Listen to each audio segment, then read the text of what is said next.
Hello guys, நம்ம ஆவலா எதிர்பார்த்துட்டு இருக்க பிக் பாஸ்க்கான ப்ரோமோ வந்து ரிலீஸ் பண்ணிருக்காங்க. இந்த வீக் வந்து பாத்தீங்கன்னா குக் வித் கோமாளியோட ஃபைனல் நடந்து முடிஞ்சிடும். அடுத்த வாரம் வந்து பாத்தீங்கன்னா அக்டோபர் 5 வந்து பாத்தீங்கன்னா நம்மளோட பிக் பாஸ் வந்து ஸ்டார்ட் ஆக போகுது. கிராண்ட் லான்ச்சா வந்து நம்ம விஜய் சேதுபதி தான் வந்து அதை ஆரம்பிச்சு வைக்க போறாரு. சோ நம்மளுக்கு வந்து என்ன ஆர்வம் அப்படின்னு பாத்தீங்கன்னா உள்ள போற கண்டஸ்டன்ட் யாரெல்லாம் இருப்பா அப்படின்னு தான் மக்களுக்கு எல்லாருக்குமே ஆர்வமா இருக்கும். எனக்கு தெரிஞ்சு கிட்டத்தட்ட ஒரு 40 பேர் கிட்ட செலக்ட் பண்ணி வச்சிருக்காங்க. அதுல வந்து கன்ஃபார்ம் ஆனவங்க பாத்தீங்கன்னா வந்து ஒரு 8-9 பேர் மட்டும்தான் கன்ஃபார்ம் ஆயிருக்காங்கன்னு சொல்லிட்டு நியூஸ் வந்திருக்கு. சோ கன்ஃபார்ம் ஆயிருந்தாலும் நம்ம கிட்ட வந்து பாத்தீங்கன்னா வந்து ஓபன் அப்பா வந்து இவ்வளவுதான் வந்து கண்டஸ்டன்ட் அப்படின்றது வந்து வெளியே வந்து சொல்ல மாட்டாங்க. சோ இப்போதைக்கு வந்து ஒரு சின்ன அப்டேட் வந்திருக்கு. ஜீ தமிழ்ல ஹீரோவா நடிச்சிட்டு இருக்க கார்த்தி வந்து அதுல வந்து ஒரு கண்டஸ்டன்டா இருக்கிறாரு அப்படின்றதுதான் நம்மளுக்கு தெரிய வந்திருக்கு. சோ அவர் வந்து கன்ஃபார்மா வந்து உள்ள போவாரா அப்படின்றது வந்து தெரிய வரல. 80% வந்து அவரோட ஃபேன் பேஸ் பண்ணி வந்து அவரை வந்து எடுத்திருக்காங்க. சோ அவர் வந்து கண்டிப்பா வந்து உள்ள போவாரா அப்படின்றது வந்து இன்னும் வந்து கேள்விக்குரியாத. ஒரு பக்கம் வந்து பாத்தீங்கன்னா நம்ம கார்த்திக் வந்து ஃபேன் பேஸ் ஜாஸ்தி இருந்தாலும் வந்து கார்த்திகை தீபம் சீரியல் வந்து போயிட்டு இருக்கிறதுனால அது வந்து யோசிக்க வேண்டிய விஷயமா தான் இருக்கு. கண்டிப்பா கண்டஸ்டன்டா கன்ஃபார்ம் ஆகி உள்ள போவாரா அப்படின்றது தெரியல.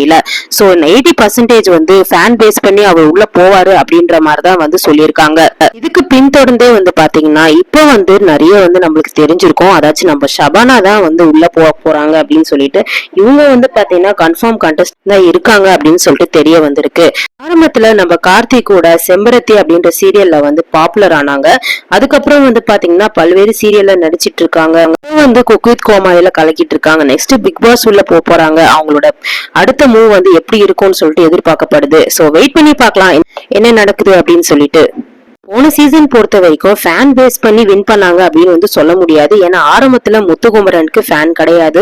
ஆனா அவர் விளையாடின விதம், அவர் வந்து ஹேண்டில் பண்ண ஒரு விதத்துல வச்சுதான் வந்து மக்கள் வந்து விரும்பி அவருக்கு வந்து ஓட் பண்ண ஆரம்பிச்சாங்க. ஆரம்பத்துல இருந்தே முத்துக்குமரன் தான் அப்படின்ற மாதிரி வந்து டாக்ஸ் கிடையாது.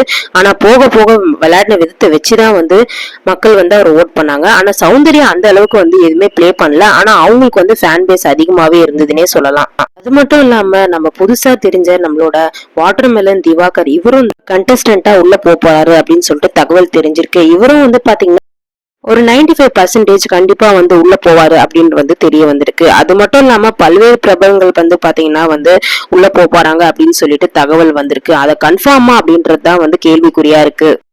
வந்து இன்னொரு கன்ஃபார்மான பிரபலம் யாருன்னு கேட்டீங்கன்னா வந்து கலையரசன். இவரை எல்லாருக்குமே தெரியும். நம்மளோட மெட்ராஸ் படத்துல கார்த்திக் கூட அன்புன்ற கேரக்டர் வந்து பண்ணிருப்பாரு, செமையா பண்ணிருப்பாரு. சோ அவர் வந்து கன்ஃபார்மா உள்ள போவாரு அப்படின்ற மாதிரி வந்து தகவல் தெரிஞ்சிருக்கு. சோ இந்த சீசன் ஒரு வித்தியாசமா இருக்கும்னு சொல்லிட்டு எதிர்பார்க்கப்படுது. அது மட்டும் இல்லாம கண்டஸ்டன்ட் ஃபேன் பேஸ் பண்ணி இந்த சீசன் வந்து மூவ் ஆகும் அப்படின்னு சொல்லிட்டு தெரிய வருது. நம்ம பிக் பாஸோட அடுத்த அப்டேட்ஸ் எல்லாம் உங்களுக்கு தேவைன்னு நினைச்சீங்கன்னா நம்மளோட சேனலை லைக் பண்ணுங்க, ஷேர் பண்ணுங்க, மறக்காம சப்ஸ்கிரைப் பண்ணிடுங்க. தேங்க்யூ.